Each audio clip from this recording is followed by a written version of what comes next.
The David Pakman Show at davidpakman.com.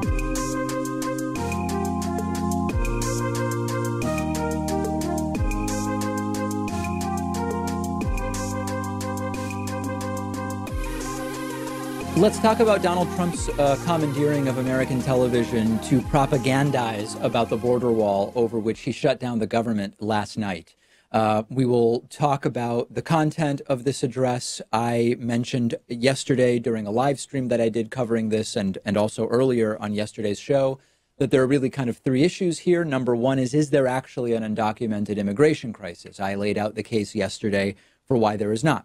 Secondly, if there were such an immigration crisis, would the wall that Donald Trump is proposing be the solution to that crisis? I explained why it would not. And then issue number three, layer number three was, would a presidential address of this type in prime time on television be the right place for overt political lobbying for the policy that Donald Trump wants? And I also made the case that it was not. And the speech in the end was 9 minutes long, half just lies at a rate that we maybe have not seen previously during a Trump speech. The other half just anecdotal appeals to emotion. And I'm not going to focus too much on those because I think our audience mostly understands that you don't make policy based on anecdotal appeals to emotion. But we should talk about the lies that were told because that actually is important. But the primary takeaway is this address never should have happened. It was purely political. It was a lobbying speech. I actually would be okay with a presidential address in prime time on all TV networks for lobbying the public about a real emergency or a crisis, right? We have a climate change emergency on our planet.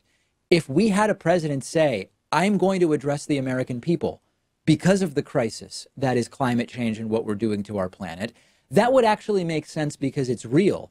A real crisis could be we've got a president who's an accused serial sex assaulter with at least one child accuser. That is more of a crisis than the crisis of undocumented immigrants coming over the U.S.-Mexico border. So there are many ways in which I would support a president saying, I need to address the nation tonight.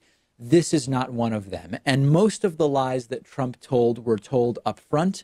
I'll go through a few of them. I'm not going to play the 9-minute thing because it's only 9 minutes and it's very easy to find. I'll focus just on analyzing the lies that were told. Donald Trump called this, he sort of opened this thing yesterday, calling it a growing crisis. And as I've already outlined, it's not a crisis at all, but it's definitely not growing. There's no evidence that this is a growing problem. Border crossings are lower and lower and lower each year, dating all the way back to the year 2000. There has been an increase in the last few months, but that's mostly asylum seekers who are people going through the correct legal process to ask for asylum in the United States. Donald Trump said we don't have any way of returning people to where they came from quickly. Quickly is subjective, but we do have a mechanism for doing that. However, the fact that Trump has shut down government is actually what's slowing that process down, making it so that immigration hearings have slowed down to an absolute halt. Trump arguing that we are really hurt economically, that this is a strain on resources, undocumented immigrants. That does not appear to be true. Undocumented immigrants pay in to social welfare programs from which they will never get money back out. They are single-handedly holding on their backs and shoulders multiple industries which would collapse without them. And most importantly, Donald Trump made the case that economically undocumented immigration is hurting the United States because undocumented immigrants drive wages down. What is an amazing ruse about that is that it's the corporations who want to pay lower wages that are the ones benefiting from that. And it's an unbelievably brazen act of misplaced ire to be mad at the people coming here to work for a better life than the corporations that take advantage of them and choose to hire undocumented immigrants without being punished. If we started enforcing penalties on corporations that hire undocumented immigrants, you would solve an overwhelming majority of the problem. If corporations weren't known to hire undocumented immigrants, then you wouldn't have so many people getting jobs and looking for jobs. It would be a problem that in great part would fix itself. Then Trump talked about Americans are dying from drugs that are coming over the U.S.-Mexico border. Listen, it's true that Americans are dying from drugs, but that's not coming exclusively because of drugs coming over the U.S.-Mexico border. A lot of it is marijuana, first of all, which nobody is dying from. And secondly, according to the DEA, it's mostly being smuggled through ports of entry, not through the parts of the border which would be blocked with Trump's border wall. Okay, understand that. Most of the drugs coming into the United States from Mexico are coming hidden and smuggled in vehicles and on persons through the actual legitimate on-the-record ports of entry, meaning a wall wouldn't do anything about it. Donald Trump is saying that thousands of Americans are being killed by undocumented immigrants yearly. I was not able to find data that supports that, although I'm open to having my mind changed. Trump insisting that it's a humanitarian crisis. Well, just saying that doesn't actually make it so. And then Trump starting to move into the appeal to emotion phase of his address by saying women and children are the biggest victims of undocumented immigration. That is true, but women and children are always the biggest victims, period, all over the world from all sorts of circumstances. That doesn't justify a wall between the U.S. and Mexico, and it doesn't prove that we have an undocumented immigration crisis. Donald Trump deliberately conflated border security and a $25 billion wall or $35 billion wall by the time it's all said and done. And what's really important to understand there is that it's untrue what Trump said, that Democrats aren't willing to fund border security. Democrats have actually been willing to provide border security funding, not for the wall, but for technology and staffing, in exchange for reopening government. And it's Mitch McConnell and Donald Trump who have refused to give any of those bills any serious consideration. It is untrue also that everybody wanted a wall until Trump was president, and all of a sudden they don't. Just because as a Democrat you might have been willing years ago to give Republicans some border fencing, a few miles of it, in exchange for things you wanted, doesn't mean you're a hypocrite because you now don't want a $25, 30, or $35 billion wall across the entire border. So big picture, you have a government that is not shut down because of Democrats. Trump shut it down. You have a president who has failed to get what he wants and is now throwing a literal temper tantrum, which caused him to commandeer television networks for 9 minutes plus the lead-up coverage and the Pelosi-Schumer follow-up speech and the analysis of it for several hours across multiple networks. And most importantly, there is no crisis. And at least for now, Pat, there's no indication that this address has really moved the needle for Donald Trump. Well, we'll see. I think this comes across as effective propaganda, honestly, because you have the president on his own turf in the Oval Office delivering a speech to the nation, calling the immigration situation a crisis, calling it an emergency. I think that's going to be effective. So, people just tuning into their local programming on CBS or NBC, wanting to watch their favorite show, they may not follow politics that closely. They may not stick around and hear the fact checks, hear the responses given by Pelosi and Schumer. And, at this moment, a majority or at least a plurality of Americans blame Trump for the shutdown. I would not be surprised if in the coming days we see that that's flipped a little bit. Those numbers may shift, but you're already starting to see even conservative political analysts say it looks like Trump is going to fail and he's going to have to relent and allow government to be reopened. We will talk a little bit more about that. But in the short term, I don't see this helping Donald Trump. It came off as so not credible. It came off as so flaccid and beta in every way.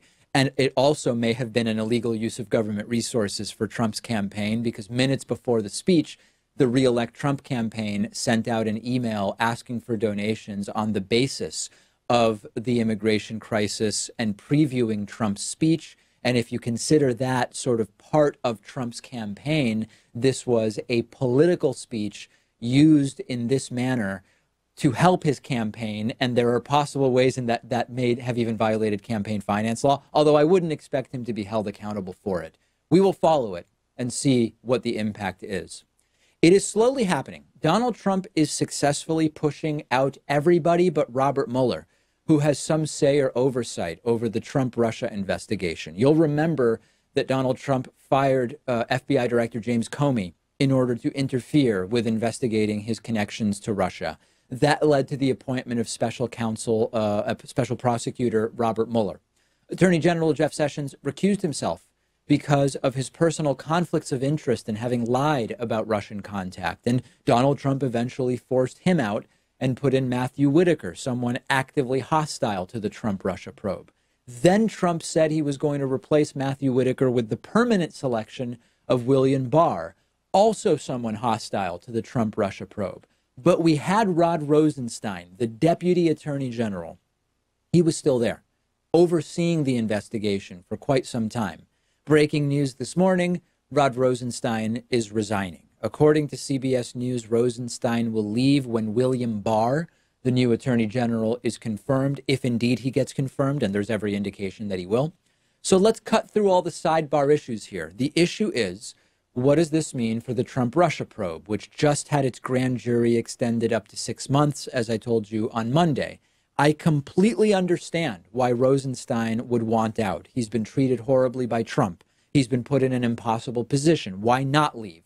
But he has sort of been the last line of defense here for Robert Mueller. The one positive here is that now, with a Democratic House, if indeed Donald Trump's henchmen find a way to shut down the Trump-Russia probe once Rod Rosenstein leaves, and maybe not fire Robert Mueller, but prevent him from being able to really carry out his investigative work, Democrats will call Mueller into open committee hearings in the House Intel Committee, and a lot will come out, which I cannot imagine is to Donald Trump's advantage. Now, the counter to all of this concern is that Rosenstein did previously say to people that he would not leave his position unless he was satisfied and confident that leaving wouldn't endanger the Mueller probe. So a more sort of charitable perspective on this would be that Rosenstein is now comfortable leaving because he's aware that either the Mueller probe is almost over, or that if he leaves now, it would be very difficult to suppress what it is that ultimately is going to come out because the investigation is so advanced in terms of its process.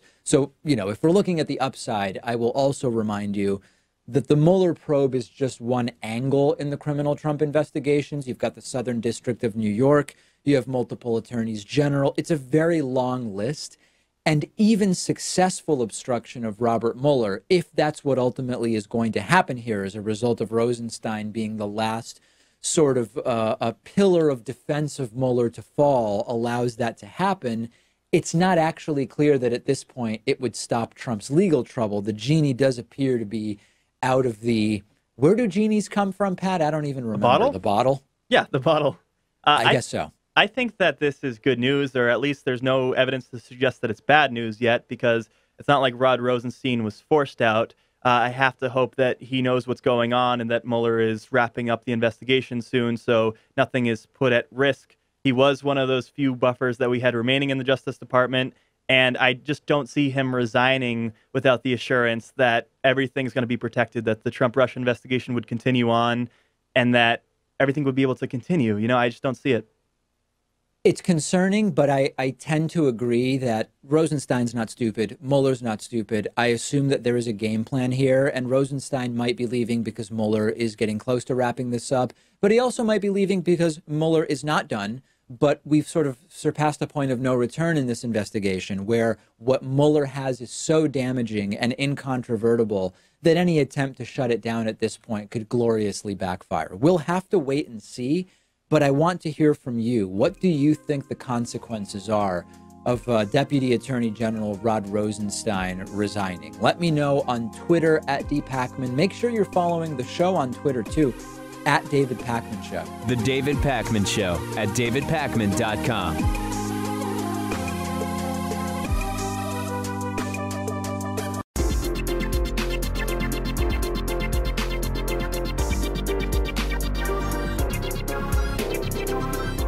The David Pakman Show at davidpakman.com. Big thank you today to Timothy Eggenberger. Timothy is today's new David Pakman Show member of the day, joining more than 300 new members in January alone for the David Pakman Show. I'm flattered. I'm flabbergasted. I am something else with an F that's even bigger and better than that at the support that we are getting from folks early in this 2019. Timothy, just one of the new members of the month, and also Stephen Kaplan is today's sustaining member of the day. He's been with us nearly 5 years. Thanks, Stephen. Very much appreciate your support. Become a member if you value what we do. If you're new here, you don't know if you value what we do, no big deal. Don't support us. If you don't have the money to support independent media shows, no problem. I'm still doing the show for you. The show is for everybody. But if you have the means and you value the work that we do, and you understand the importance of supporting media outlets that reflect our values, become a member. It's really cheap. You can do it at www.joinpakman.com. It's the right thing to do. You'll feel good about it. I'll feel good about it. Pat will feel better about it than you can even imagine. And it'll be a good thing for everybody. So thanks to everybody who has already supported us and who is planning to very, very soon. Okay, it's time for Hatriot Mail. If you've forgotten about Hatriot Mail, quick reminder about Hatriot Mail. Hey, we'd probably poison our entire family if Trump told us to. But remember, it's not a cult. Hatriot Mail. Written by patriots who hate David Pakman. Because America. And because freedom. Okay, this week's Hatriot Mail is going to need a little interpretation if you are only listening. The read-along transcript that we are putting up on the screen is important in this particular week's episode. Let's take a listen together. Hey, David Punkman.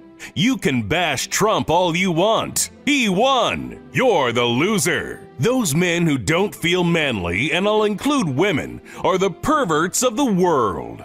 David, you're the biggest douche on YouTube. You brain-dead, leftist David Pakman. Macron, that macaroni is a loser like you. I bet David brushes his teeth daily. Haha, loser.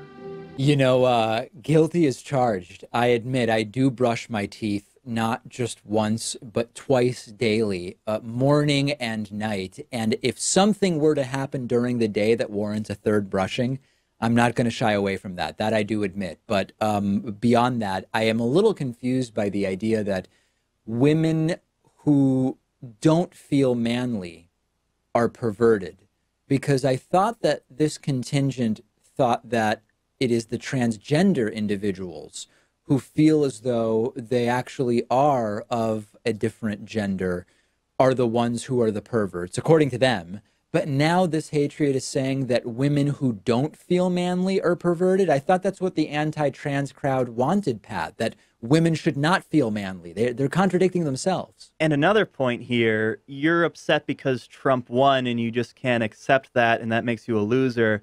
Well, Emmanuel Macron, who the Hatriot also mentions, is called a loser by the Hatriot, and yet he won his election too. So I'm just totally confused on this one.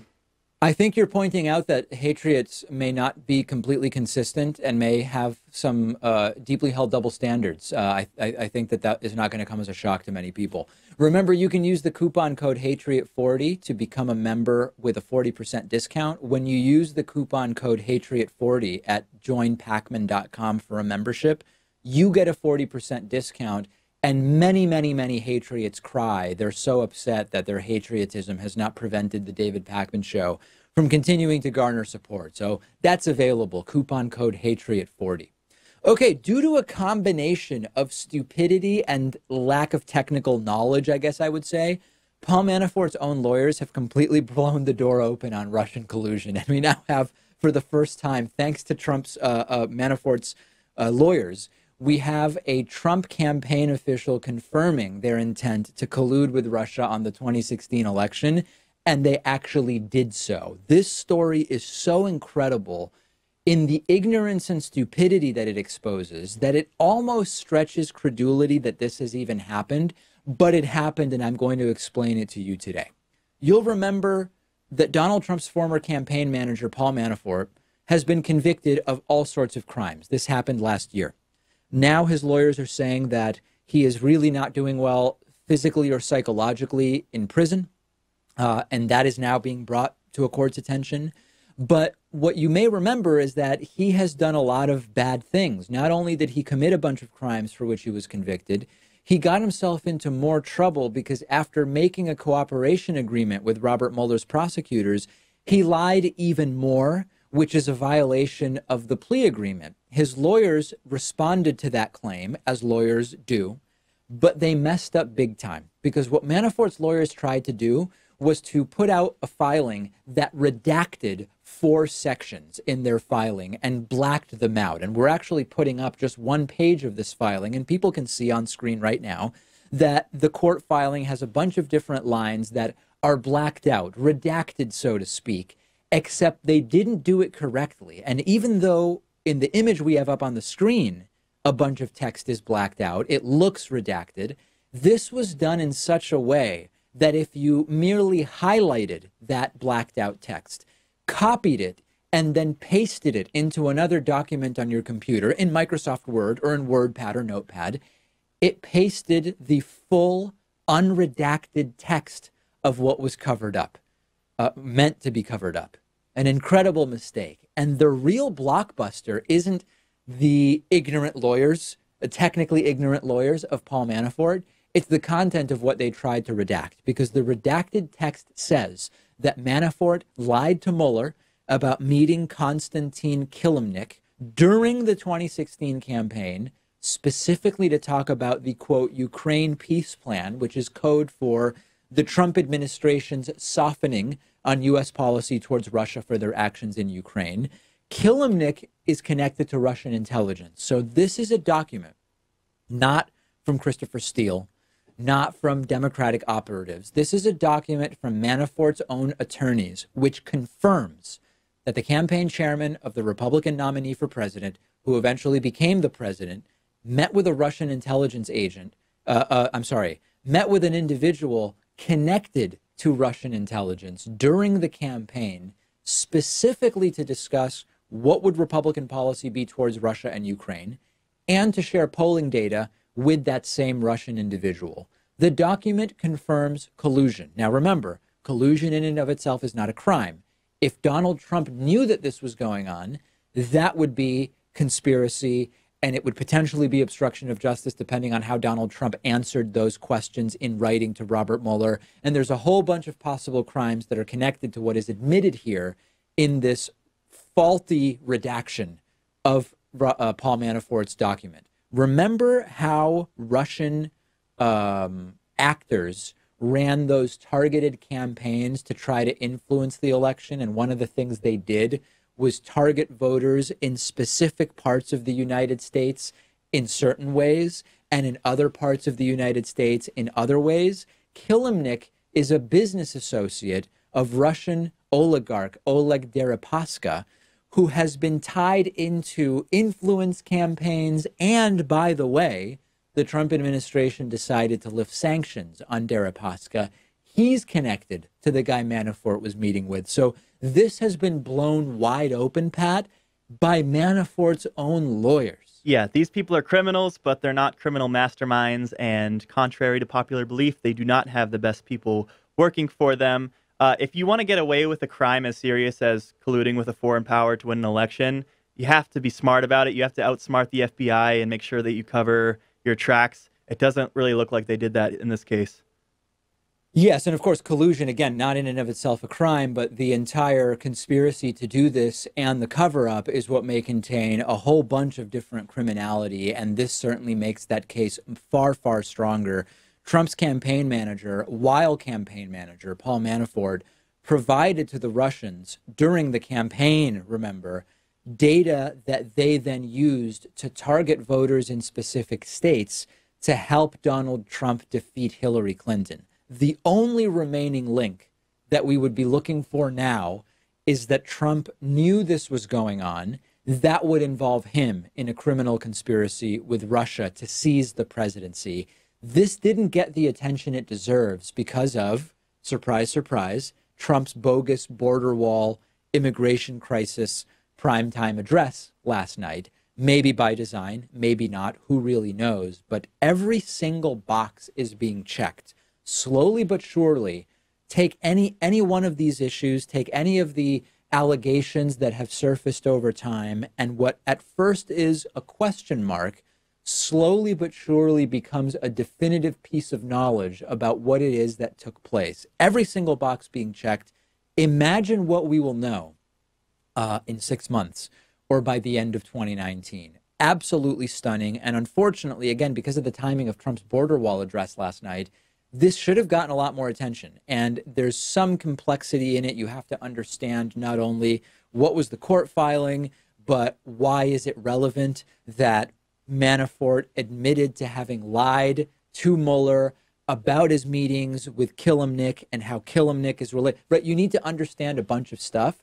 It's much more interesting to corporate media to say, Trump addressing the country about the border wall crisis, way easier, probably better ratings for them as well.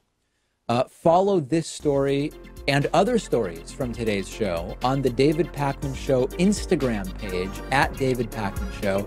And while you're there, follow me as well. I'm on Instagram at david.pakman. The David Pakman Show at davidpakman.com.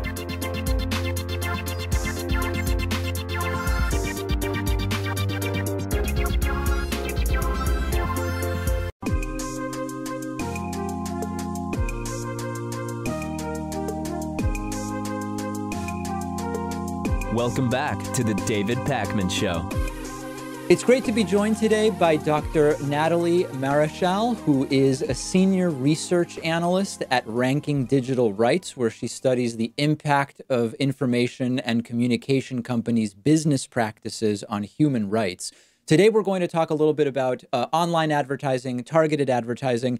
Maybe to start with, I think a lot of people in our audience who use the internet have a sense of what we mean by targeted ads, but what's a more general overview of the different ways in which targeted ads can exist? Thanks, David.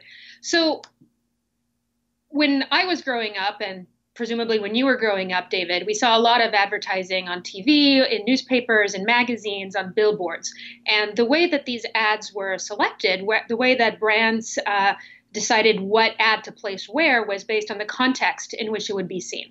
So if you were driving through an area that's near a shopping mall, you would see billboards for that shopping mall. Or if you were in LA, you would see a lot of for your consideration award show types of ads, billboard ads that you wouldn't see in some other parts of the country, for example.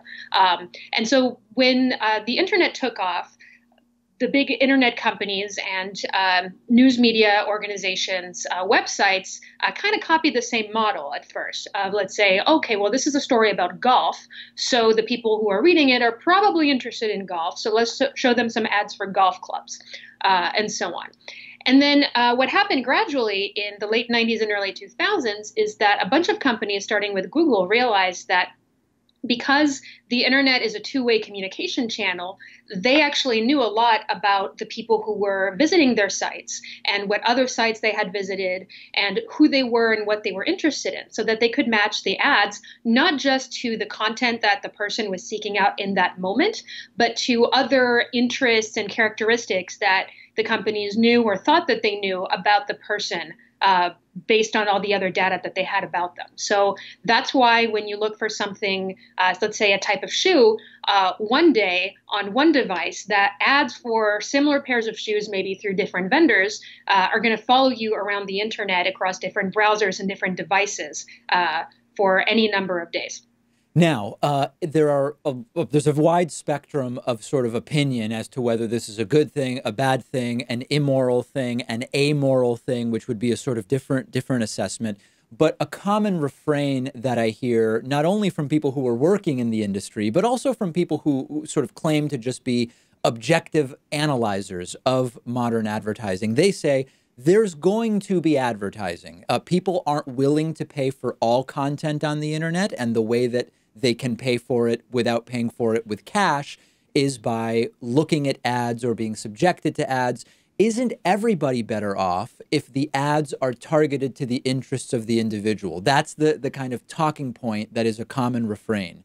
How would we start to, or might we start to, break that apart into its component pieces to consider whether it's actually such a win-win? Right.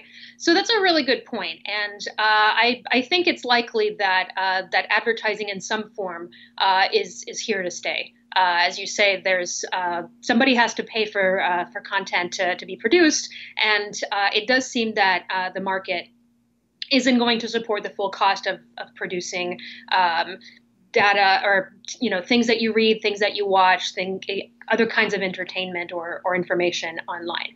At the same time, we have to think really carefully about what it is that we're giving up when we're surrendering our privacy by agreeing that anyone who has the technical capacity to can track whatever you do on the internet. Combine that with any other data sources that they can acquire about you from credit card companies, banks, your cell phone provider, your ISP, anywhere else, and just say that you can do whatever you want within with that data as long as you can make it happen, right? I think there have to be some kind of limits. So, for example, there was a story yesterday that came out in The Verge about how several cell phone companies in the U.S., including T-Mobile, were actually selling really, really detailed location data about their customers to all kinds of data aggregators, and who were then able to recreate exactly what people do day to day, where they go, what they do when they're there, and create like these whole patterns of life, to use kind of a spy jargon, to figure out what everybody's doing, and then figure out exactly how to insert specific ads into that person's day in a way that feels really creepy and invasive to a lot of people. So I think you have to think carefully about what kind of data is allowed to be collected about people in what circumstances, and I think in that case, consent is really important, because most of this collection happens without people even knowing about it. Right. So, yeah, I mean, like along those lines, can you talk a little bit about the difference between opting in and opting out when it comes to this type of information gathering? Right. So when you're opting in, it means that by default, people can assume that they are not being tracked unless a notification comes up prominently and says, "Do you consent to being tracked for this, or do you consent to having this data about you collected in this context?" And this is why we, the website, for example, wants it and what we might use it for. And I think for the most part, that's completely fine. But then there's the assumption of opt out, which is that you have to assume that you're being tracked at all times, and that maybe if you dig deep enough, you can find a setting to opt out of that. But a lot of times, that's only partially effective, because every time you come back to the site or you reboot the app or what have you, you have to opt out again. So it's one of those things where if the companies who are tracking you are trying so hard to do it without your knowledge, isn't that a little fishy? Well, let's explore that, because, I think that we could have a reasonable disagreement as to where the line should be when it comes to what information should or shouldn't be opt in, opt out. No question that that's a legitimate conversation. But where I want to go with you next is that this is not just about products or services or web hosting or sneakers or whatever the case may be. We saw how the same data that a sneaker company can use to target people on Facebook was used by foreign powers to try to influence the 2016 election, as one example. Can you talk a little bit about the sort of innocuous, let's target clothing and grocery order services to people, and talk about the ways in which authoritarianism in different places around the world is sort of fueled by this technology?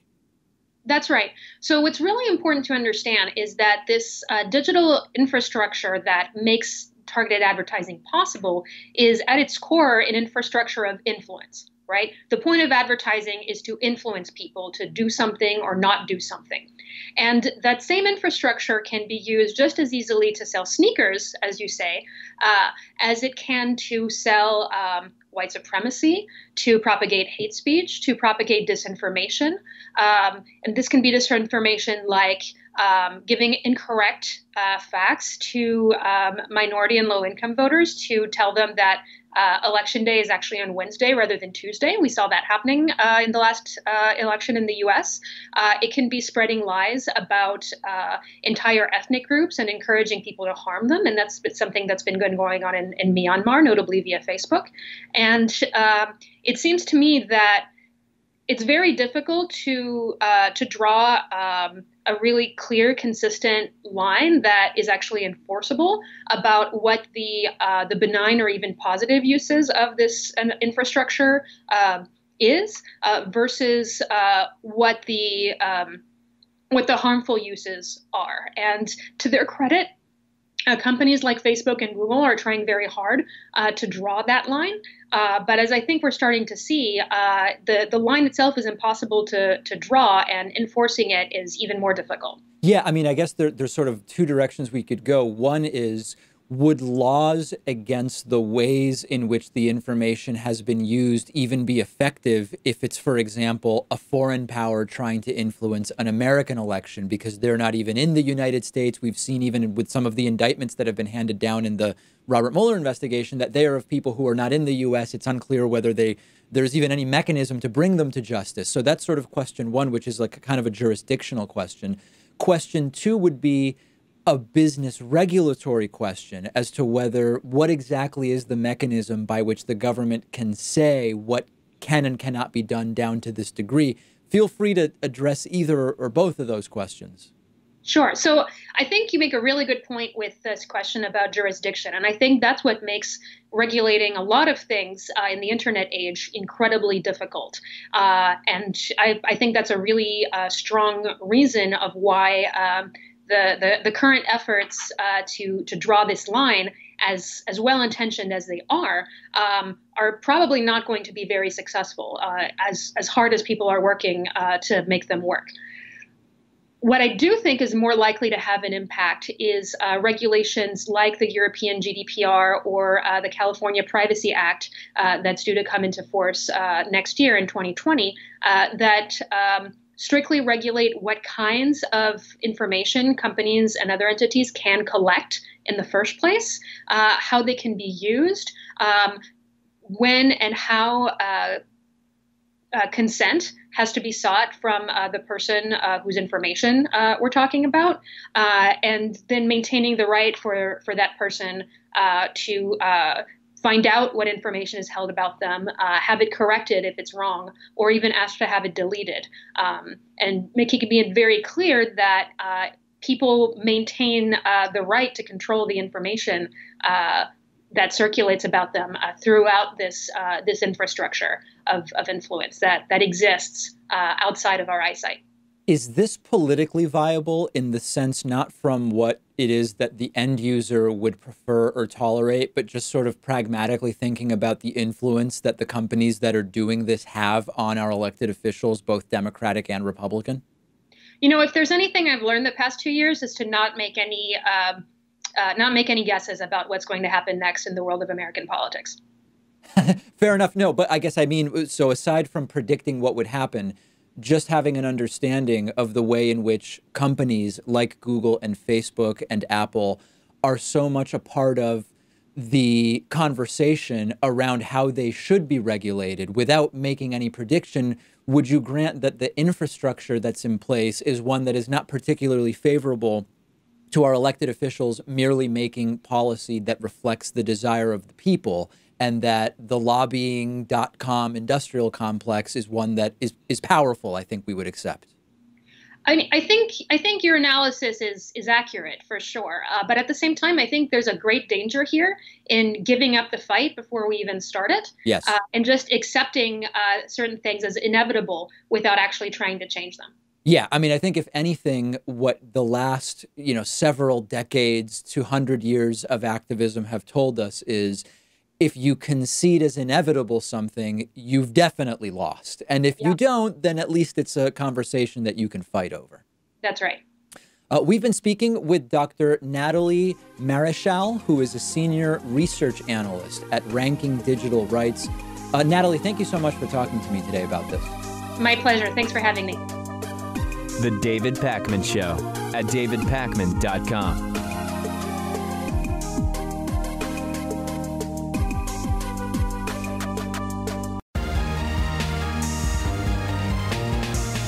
The David Pakman Show at davidpakman.com. Another day, another direct connection between Trump and the Kremlin vis-a-vis the 2016 election. This time it has to do with that Russian lawyer, Natalia Veselnitskaya. Also a story that did not get the attention it deserved yesterday because of Donald Trump's bogus, fake crisis immigration border wall address to the nation. So let's reset. Remember that Trump Tower meeting, which at first supposedly didn't happen? Then it happened, but it was all about adoptions. Then it happened, and it was about dirt on Hillary, but they didn't get the dirt and there was no follow-up. Then we found out there was follow-up, but Trump knew nothing about the meeting. And most recently, we heard allegations that actually Trump did know about the meeting all along, before, during, and after when it took place. So the news is all about Natalia Veselnitskaya. She is the Russian lawyer who was part of that meeting, sort of the key player in that meeting. She has now been charged in a separate case, not for her involvement in that meeting. She has been charged because of a not for meeting with the Trump family members and Kushner and whoever else offering dirt on Hillary. She was charged for an unrelated case because of her involvement with individuals tied to the Kremlin. And what's relevant about this is that the charges detail how she has connections to the Russian Kremlin, and indeed they are very close connections. That's another defense that we heard from deniers many times, which was, okay, she's a Russian lawyer. She offered dirt on Hillary. She wasn't tied to Vladimir Putin or the Kremlin or functioning in any way that could be associated with being any kind of official capacity. Well, she's now been charged federally in the state of New York for trying to thwart an earlier Justice Department investigation into money laundering that involved an influential Russian businessman and his investment firm. And what we learned from those filings is that Veselnitskaya is tied to a company called Prevezon Holdings. The owner of Prevezon Holdings is Denis Katsev, and Veselnitskaya's involvement was specifically working with senior Russian prosecutors to draft misleading documents relating to the case. She's now believed to be back in Russia. Of course, this again raises the question of who was she representing when she met with the Trump campaign, with Trump Jr. and Kushner and everybody else who was in the room. Who was she representing when she said, I've got dirt on Hillary that can help you defeat her? At this point, it is impossible to believe that she was merely a private lawyer. You would have to be willfully ignorant or deliberately blind to not believe that she was representing someone. And there's another really important element to this. A lot of the work that Natalia Veselnitskaya was doing was drafting documents for cases related to money laundering of Russian money through New York City real estate. That just so happens to be exactly what we suspect Donald Trump has been helping Russians do for decades. My guess, Pat, is that Mueller is all over this, and that if there are connections between this and Trump or his campaign, that they will eventually be incorporated into Mueller's investigation, which, as I told you, has now been extended by potentially up to 6 months.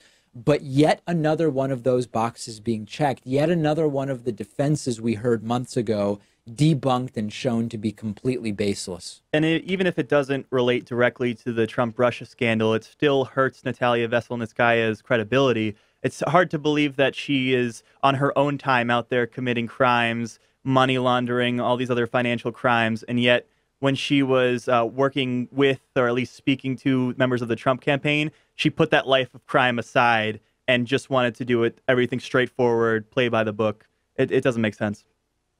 It's just not a believable narrative, big picture, no question about it. Now, will she ever, will there be consequences for Natalia Veselnitskaya? We don't know. Again, reportedly, she's back in Russia.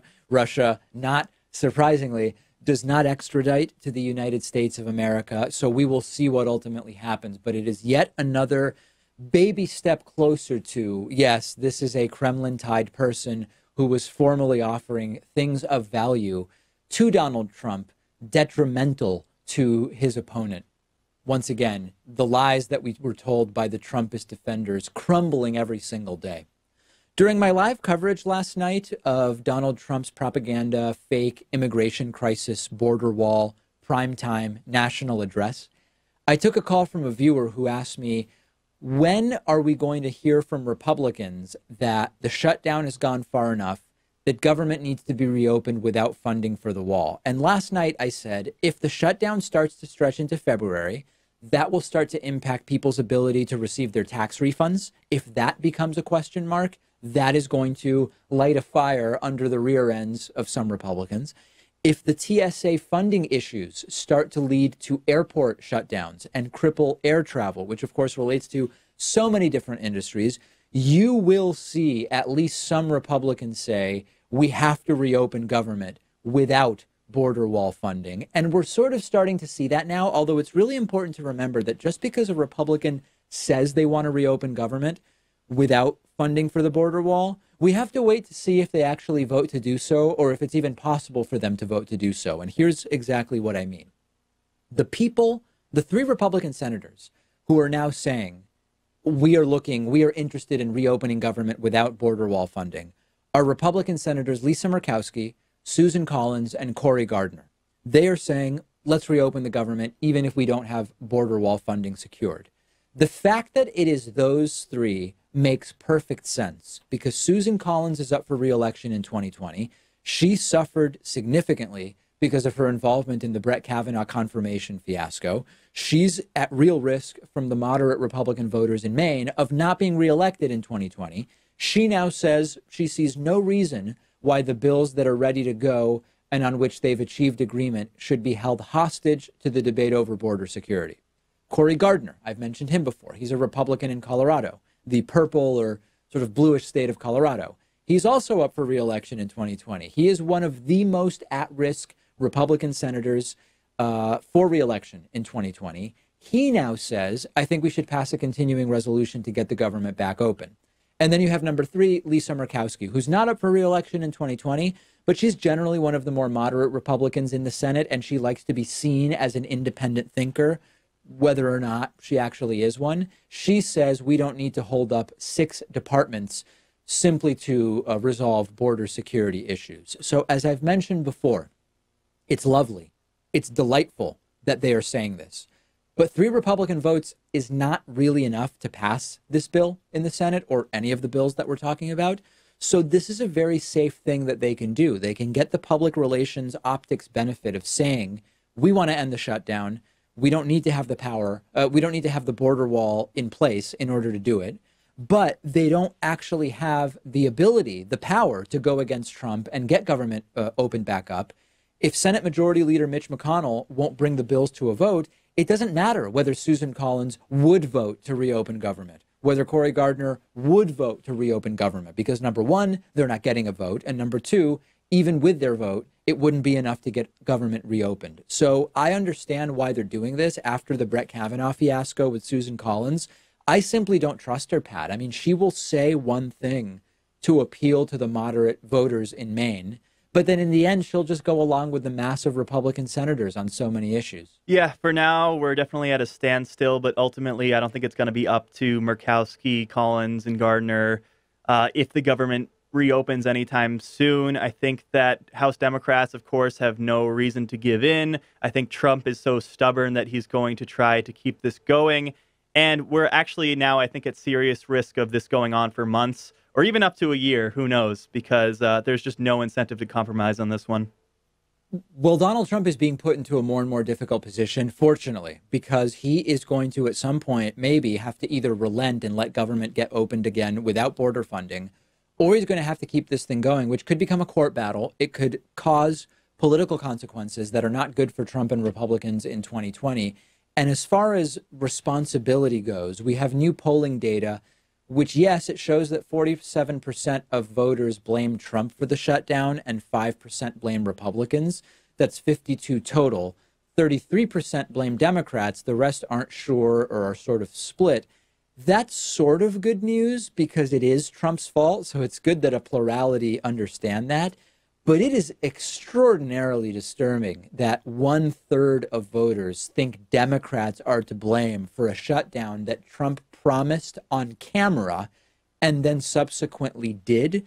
But I don't know, maybe 47% is better than it could be, and we should just be glad for that. But I think that there are a couple of ways that this thing could go, many of which don't involve Trump getting money for the wall. The question increasingly that is being discussed by Trump's inner circle is less and less how to actually get the funding for the wall, but more and more how to get out of this quagmire, saving face and not appearing to be the poor negotiator, beta male, whatever terminology you want to apply to it, that Donald Trump actually is, given the fact that he had no clue what on earth he was getting into by forcing this shutdown. Will we know tomorrow? Will we know next week? Will we know next month? I genuinely have no idea. But the longer it goes, the more people that will be incentivized to say, Trump's really screwing me over with this thing, to the extent they believe that Trump is at fault. I'm not going to vote for him or Republicans in 2020. And that's the political risk that builds over time. We've got a voicemail number. That number is 219-2-DAVID-P. You can call any time of day. Here's a voicemail that came in very, very early this morning. Let's take a listen to it. Hi, David. I'm wondering if I could get your opinion on something. Do you think it would be prudent for the Democrats to look at passing a constitutional amendment which would require all presidential candidates to have previously held an elected position? Want to know your opinion. Thanks. Yeah, it's not a good idea. So, number one, I think it would be politically impossible, quite frankly, to pass a constitutional amendment that would codify that to be president, you not only have to be of a certain age and born in a certain way and the few requirements that are there, but that you also need to have held some kind of elected position. And there's a few problems with it. Number one, you're simply not going to get agreement on that, but it is such an amorphous designation. What counts, right? You then get into the position of having to say, well, okay, senator counts, governor counts, congressman or congresswoman counts, but what about the mayor of a town or city? Well, okay, it should count if it's mayor of New York City, but it shouldn't if it's a really small city. What about being elected as a city councilor somewhere?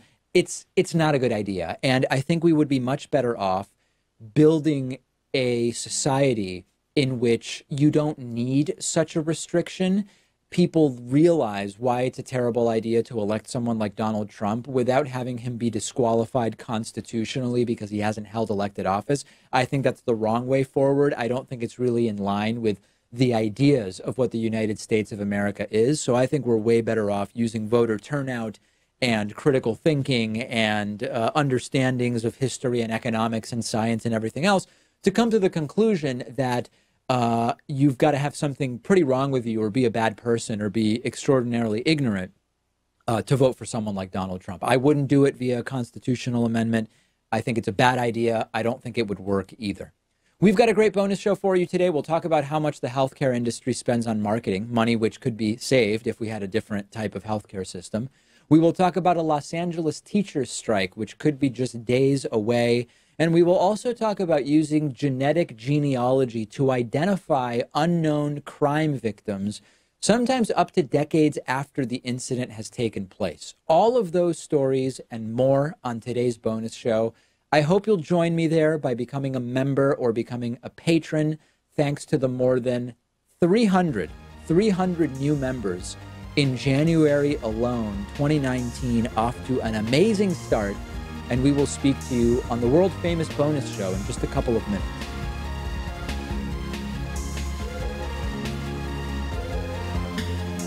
The David Pakman Show at davidpakman.com.